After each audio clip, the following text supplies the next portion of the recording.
우리 사람의 마음속에는 항상 두 가지가 존재한다고 합니다. 선과 악이 존재합니다. 진리의 영과 사악한 영이 함께 있습니다. 여러분, 짐승보다 못한 사람이 있다는 것을 아신가요? 우리는 사악한 사람을 보고 저 짐승 같지 못한 사람이 있나, 그렇게 말을 하기도 합니다. 짐승도 자기 새끼를 보호합니다. 짐승도 자기가 먹을 것을 먹고 남은 음식을 다른 사람이 먹도록 아무 상관하지 않습니다. 사람들은 9가지를 가진 사람이 있습니다. 9개를 가진 사람이 하나밖에 가진 사람의 것을 빼앗아 10개를 채우는 것이 우리 사람의 모습입니다. 그렇게 욕심이 많다는 이야기죠. 자기 일이 아니면 인정사정 없이 모르는 척하며 지나가는 경우도 있습니다. 먹는 것이 창고에 가득하지만 굶어 죽어가는 사람을 바라만 보고 있을 뿐입니다. 여러분, 성령으로 거듭난다는 것이 무슨 말일까요? 두 존재가 내 안에서 싸워 선이 이길 때, 선이 악을 이길 때 바로 저 사람은 성령으로 거듭난 사람이야 라고 말할 수 있을 것입니다. 사악한 영이 내 안에도 있지만 그렇지 않을까요? 사악한 영이 우리 안에도 있습니다. 그렇지만 진리의 영이 이 악한 영을 눌러 이길 때 우리의 목소리에서 아름다운 말과 선한 말과 거짓이 없는 그런 말들이 나오게 되는 것입니다. 지난 52주 동안의 주일 설교를 가만히 책상에서 분석해 본 결과 강조한 말씀이 어떤 말씀이었을까요? 저는 한번 생각해 보았습니다. 우리 교회의 표어처럼 양무리의 본이 되자라는 것이었습니다. 성도로서의 본이 되는 첫 번째가 무엇일까요? 하나님의 사랑입니다. 하나님께 드리는 예배입니다. 둘째는 이웃을 사랑하는 것이라고 말씀을 드렸습니다. 이것보다 더 큰 계명이 없다라고 성경은 기록합니다. 그래서 하나님을 향한 예배의 중요성을 강조하면서 이웃을 사랑하는 마음으로 뭐라고 있을까요? 서로 인사를 잘하자, 뒷모습을 아름답게 하자, 거짓말하지 말자, 좋은 말 하자, 경건의 모양을 갖춘 것처럼 경건의 능력을 내 안에도 갖추어 보자 라고 말씀을 전하였습니다. 세상의 어떤 능력으로도 우리는 하나님 나라에 절대로 들어갈 수 없습니다. 세상의 부와 어떠한 힘으로 하나님을 알 수가 없고 하나님을 바라볼 수도 없습니다. 오직 하나님의 능력으로만 가능하지, 예수 그리스도의 능력으로만 우리가 하나님께 나아갈 수 있다는 것입니다. 예수님을 따른다는 성도는 그리스도의 향기라고 하였습니다. 여러분, 오늘 향수를 뿌리고 오신 분들 계시나요? 우리 그리스도의 성도는 향수를 뿌리지 않아도 예수 그리스도의 향수가 나게 되어 있습니다. 왜요? 성도는 그리스도의 향기라고 말하였기 때문에 그렇습니다. 성도는 그리스도의 옷을 입은 사람으로서 그리스도의 향기를 드러낼 수 있어야 합니다. 어떻게 우리가 향기를 내품을 수 있을까요? 어떻게 하면 우리 성도된 자가 향수를 내품을 수 있을까요? 오늘 본문 10절에 보니까 오직 하나님이 성령으로 이것을 우리에게 보이셨으니 성령은 모든 것 곧 하나님의 깊은 것까지도 통달하십니다. 그리스도의 향기를 품는 성도, 그런 성결한 성도가 되기 위해서는 뭐라고 말씀합니까? 성령을 받아야 돼요. 성령을 받아야 그리스도의 향기를 내품을 수 있다라고 말씀을 합니다. 여러분, 바울은 에베소 교인들에게 너희가 믿을 때에 성령을 받았느냐? 라는 질문을 하였습니다. 그러니까 예배에서 교인들이 한결같이 이렇게 대답하였습니다. 아니요. 성령이 무엇인지 알 수가 없습니다. 성령의 계심도 듣지도 못했습니다. 그렇게 대답하였습니다. 그랬더니 바울이 또다시 질문합니다. 너희들이 세례를 받았느냐? 여러분 세례 받았지요? 그렇게 물어보니 네 받았습니다. 누구에게 받았느냐? 요한의 세례를 받았습니다. 라고 대답하였습니다. 여러분, 우리는 세례는 건전한 교회에서 한 번 받는 것으로 족하지요. 두 번 다시 받을 수가 없습니다. 하지만 성령은 계속 받아야 합니다. 지속적으로 성령을 받아야 합니다. 저와 여러분은 예수님의 이름으로 세례를 받았습니다. 그러나 성령은 받으셨나요? 성령 받으셨나요? 스스로 한번 대답해 보십시오. 물과 성령으로 거듭나지 않으면 하나님 나라에 들어갈 수 없다라고 말씀합니다. 세례를 받으면 구원받았다고 생각합니까? 나는 세례를 받았으니 안전하다, 내가 크리스찬이라고 생각합니까? 베드로전서 2장 2절에서는 이렇게 말씀합니다. 갓난 아기들 같이 신령한 젖을 사모하라. 이는 그로 말미암아 너희로 구원의 이르도록 자라게 하려 합니다. 갓난 아이에게 필요한 것은 엄마의 젖이지요. 이 아이는 꾸준히 엄마의 젖을 먹으면서 성장하게 되어 있습니다. 이처럼 우리도 신령한 것을 먹고 자랄 때 비로소 구원에 이른다는 것입니다. 구원은 그냥 오는 것이 아니지. 세례를 받았다고 구원에 이른 것이 아니지요. 신령한 것으로 우리 몸에 어떠한 것으로 채워질 때, 그 신령한 것으로 채워질 때 구원에 이룰 수 있다는 말입니다. 오늘 교회에 오실 때 자동차를 타고 오셨을 것입니다. 프레이가 트래픽이 없죠.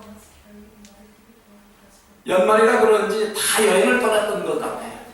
텅텅 비어 있습니다. 싱싱 달려왔을 것이 분명합니다.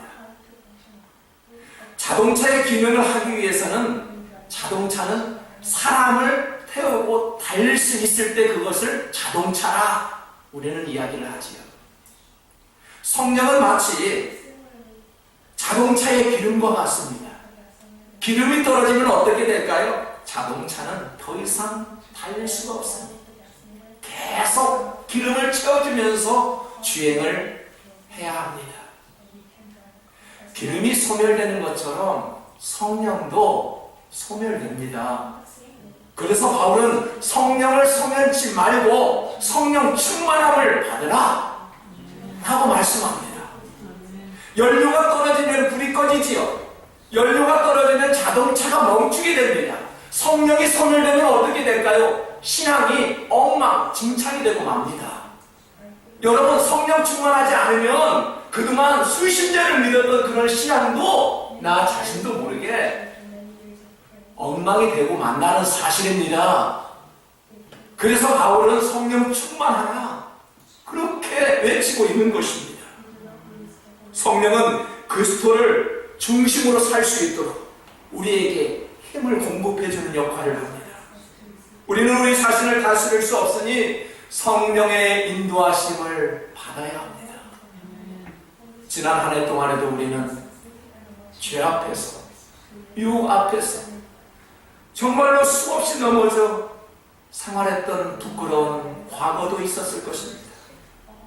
그럼에도 불구하고 우리가 오뚜기처럼 일어날 수 있었던 것은 성령의 인도하심이었습니다. 우리가 실수하고 넘어지고 상처도 받았지만 그래도 넘어졌던 사람이 일어날 수 있었던 것은 성령께서 우리의 손을 붙잡아 주셨기 때문에 우리는 오늘 이 자리에 있을 수 있습니다.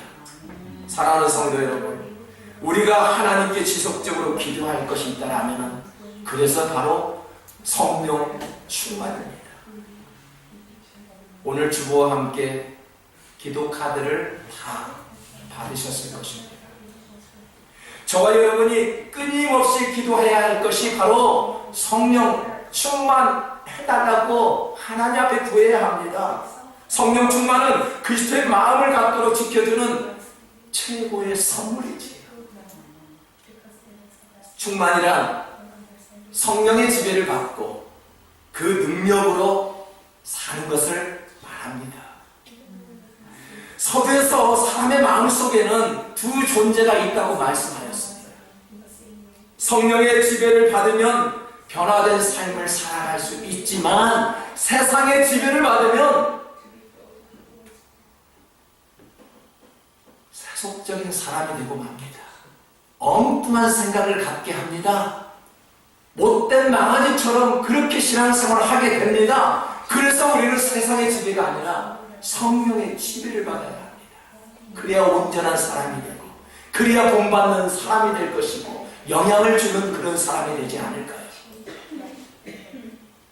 본문 12절에 보니까 우리가 세상의 영을 받지 아니하고 오직 하나님으로부터 온 영을 받았으니 이는 우리로 하여금 하나님께서 우리에게 은혜로 주신 것을 알게 하려 하십니다. 성도는 더 이상 세상의 본을 받지 않겠다고 결단한 사람을 성도라고 말을 하지요. 성도는 더 이상 세상의 영향을 받지 않고 하나님께서 보내주신 성령의 인도하심을 받을 때 우리는 그리스도의 향기를 내품을 수 있다는 것입니다. 이스라엘 초대왕 사울은 처음에는 그리스도의 향기가 가득 난 사람으로서 이스라엘 초대 왕이 되었습니다. 왕의 직분으로 수많은 방법으로 하나님을 섬길 수 있는 그런 자리에 있었습니다. 그러나 세월이 지나면서 그의 몸에서는 그리스도의 향기가 사라지기 시작하였습니다. 그렇게 되자 그의 인생을 보니까 아주 비참한 일생으로 삶을 마감하는 것을 볼 수 있습니다. 이스라엘 사사 삼손을 기억하신가요? 그는 어렸을 때부터 성령의 다스림을 받았던 사람이었습니다. 나이가 들면서 성령의 다스림을 받기보다는 자기 마음대로 살려는 욕구에 사로잡혔습니다. 그 결과 삼손은 이방 사람들에게 붙잡혀 두 눈이 뽑히고 맷돌을 돌리는 그런 비참한 신세가 되었습니다. 짐승 같은 모습으로 살아갔습니다. 자기 마음으로 살아간 결과 성령을 거스르게 하고 성령을 버리게 되었던 결과입니다. 그리스도의 향기가 사라지는 순간 우리로 이렇게 비참한 인생을 살아갈 수 있다는 것입니다. 프랑스 사람들은 빵을 버리지 않는데요. 우리 한국 사람들은 밥을 버리지 않습니다. 왜일까 생각해 보았더니 누룽지를 만들어 먹어야 하기 때문입니다. 진정한 리더는 절대 사람을 버리지 않습니다. 우리 주님께서도 저와 여러분을 절대 버리지 않습니다. 우리가 버린 것이지요. 복된 성도는 세상이 무너져도 예배를 버리지 않습니다. 예배를 통해 하나님의 크신 능력을 경험할 수 있고 진리가 무엇인지를 알고 있기 때문에 예배만큼은 버리지 않습니다. 13절에 보니까 우리가 이것을 말하거니와 사람의 지혜가 가르친 말로 아니하고 오직 성령께서 가르치신 것으로 하니 영적인 일은 영적인 것으로 분별하느니라. 우리가 분별력을 상실하게 되면은 어떻게 될까요? 우리의 생각과 하나님의 뜻이 멀어지게 되지요. 인간이 가르쳐 주시는 말, 내가 배워 습득한 말로 하는 것이 아니라 성령께서 가르쳐 주신 말로 하는 것입니다. 그리스도의 향기는 우리의 입술로 영적인 표현을 할 때 드러나는 법입니다. 우리가 너무 쉽게 우리는 하나님을 믿는다 라고 말을 하지요. 너무너무 쉽게 나는 하나님을 믿습니다 라고 말을 합니다. 그런데 그 사람의 현실을 보니까 저 사람이 과연 하나님을 믿는 사람일까? 라는 의문을 생기게 만들 때도 있습니다. 영적인 사람은 영적인 표현을 하고 영적인 말을 받아들일 수 있지만 영적이지 않는 사람은 받아들이기는커녕 그렇게 말하는 사람에게 까다로운 사람, 날카로운 사람, 어리석은 사람이라고 말을 하죠. 14절을 한번 보십시오. 육에 속한 사람은 하나님의 성령의 일들을 받지 아니하나니 이는 그것들이 그에게는 어리석게 보이며 또 그는 그것들을 알 수가 없나니 그러한 일은 영적으로 분별되기 때문이라 라고 말씀합니다. 우리 몸에 가장 민감한 부분이 있습니다. 여러분의 몸에서 가장 민감한 부분이 어디일까요? 저는 이 눈이라고 생각합니다. 이 눈은 1분에 12번 정도의 눈 깜빡깜빡 해야 우리 눈이 깨끗하게 보호가 됩니다. 안경을 끼는 사람들은 항상 이와 같은 안경을 닦는 습관을 가지고 다닙니다. 저도 오늘 여러 번 안경을 닦았습니다. 또 닦아야 됩니다. 그래야만이 성경이 잘 보이게 됩니다. 이렇게 자주 닦아주는 안경천이 필요하지요. 여러분, 다른 수건으로 한번 닦아보십시오. 안경 잘 안 닦입니다. 오히려 때가 묻지요. 하지만 전용 수건, 안경을 닦는 수건으로 닦아야 안경이 깨끗하게 잘 닦입니다. 우리의 마음을 무엇으로 씻어줄 수 있을까요? 우리의 마음은 이 세상의 것으로 아무리 씻어도 씻어지지가 않더군요. 하나님 말씀밖에 없더군요. 하나님의 말씀을 먹어야 비로소 우리의 마음이 깨끗해지는 것을 경험해 보았습니다. 여러분은 어떠셨나요? 이처럼 주님의 말씀으로 영의 눈을 닦아주어야 합니다. 우리의 마음을 씻어주어야 합니다. 그리스도의 향기를 내뿜는 새해를 맞이하기 위해서는 우리가 영의 눈을, 마음을 하나님 말씀으로 닦아내는 그러한 성도들 되시기를 주님의 이름으로 축복합니다. 자동차에도 보니까 빗물을 닦아주는 그런 와이퍼가 있습니다. 아무리 좋은 차도 와이퍼가 작동되지 않으면 흐리게 보일 수밖에 없습니다. 전복될 수 있습니다. 자주 닦아주지 않으면 그만큼 흐려지게 됩니다. 영적 분별력이 흐려졌던 엘리 제사장의 아들들을 보십시오.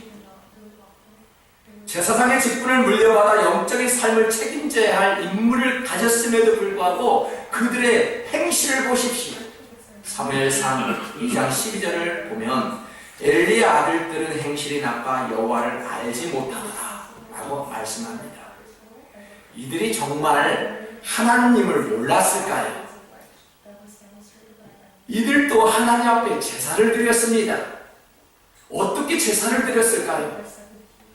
고기가 있기 전에 자기들에게 음식을 달라고 했습니다. 만약 음식을 내주지 않으면 내가 큰 갈고리를 가지고 찍어서 내가 빼앗으리라 라고 말하였습니다. 예배에 대한 질서를 무시하는 것이지요. 17절을 보십시오. 이 소년들의 죄가 여호와 앞에 심히 금은 여호와의 제사를 멸시함이었더라. 분별력을 잃게 되면은 예배를 무시합니다. 분별력을 잃게 되면은 사람을 무시하지요. 또 사람을 무서워하지요. 하나님을 무서워해야 합니다. 우리는 성도들은 사람보다 하나님을 두려워할 줄 알아야 합니다. 분별력을 잃으면 자신의 행동이 옳은지 그른지도 모릅니다. 자신의 생각만 고집하니 성령의 도움을 받지 못하여 나쁜 행실을 일삼았던 두 아들의 마지막 인생은 어떻게 됐을까요? 두 아들이 같은 날 동시에 죽었더라 라고 성경은 기록합니다. 누구든지 영적 분별력이 흐려지고 상실하게 되면 멸망의 길을 걸을 수밖에 없습니다. 사람들은 누구나 성공하기를 바라지요. 성공하기 위해서는 무엇보다도 배워야 합니다. 성공하기 위해서는 우리가 끊임없이 배울 때 성공을 향해, 목표를 향해 달려갈 수 있지요. 교육하면 한국이 세계 1위를 오르락내리락 합니다. 미국 전 대통령 오바마 대통령도 한국의 교육을 부러워하면서, 너무 부럽게 생각하면서 한국의 교육을 배워야 한다라고 말한 적이 있습니다. 그러나 한 가지 아쉬운 점이 있더군요. 지식과 듣기는 배우고 있지만 성경의 가르침을 받는 것은 너무나도 부족하다는 것을 생각해 보았습니다. 성경은 하나님의 감동으로 된 것으로 교훈과 책망과 의로 교육하기에 유익하다라고 말씀합니다. 사랑하는 성도 여러분, 우리 부모들이 살고 우리 자녀들이 살고 내가 살려거든 성경의 가르침을 받아야 합니다. 본문식 4절에 보니까 육에 속한 사람은 하나님의 성령의 일들을 받지 아니하나니 이는 그것들이 그에게는 어리석게 보임이요 또 그는 그것들을 알 수도 없나니 그러한 일은 영적으로 분별되기 때문이다. 육적인 사람은 하나님을 알지 못하기 때문에 성령께서 하신 일들을 어리석게 생각합니다. 우리가 신앙생활을 너무너무 열심히 잘하는 것을 보고 저 사람들은 바보라고 이야기합니다. 너무너무 어리석게 사회적인 환경도 모르면서 예수만 잘 믿는다라고 그렇게 말을 하기도 합니다.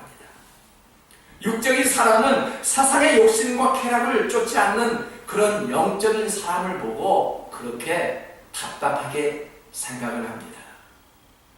왜요? 세상을 지배하고 있는 것이 물질이기에 잘 먹고 잘 살면 그만이기 때문에 그렇습니다. 하지만 참된 지혜는 정직한 그런 말씀은 그렇게 설명하지 않습니다. 교회에서 설교자들이 하는 말씀들이 무엇일까요? 눈에 보이지 않는 것, 생각할 수 없는 것, 이해되지 않는 것을 말합니다. 눈에 보이는 것만 의지하게 되면 그것이 얼마나 위험한지 모릅니다. 여러분에게 공부하지 말고 일하지 말고 오직 예수님을 잘 믿어야만이 그리스도의 향기가 난다 라는 말이 아닙니다. 아담과 하와는 선악과를 먹지 말라고 하였지만 그들은 먹고 말았습니다. 이처럼 하나님께서 하신 말씀을 우리가 잘 듣지 않는 이유가 무엇일까요? 육적으로, 그런 육적인 눈으로만 세상을 바라보기 때문에 먹음직스럽고 보암직스럽기 때문에 하나님께서 하신 말씀을 들을 수 없는 것입니다. 그러나 보물은 숨겨져 있지요. 보물을 사람들이 보이는, 여러분 거실 밖에 내놓는 성도들 계신가요?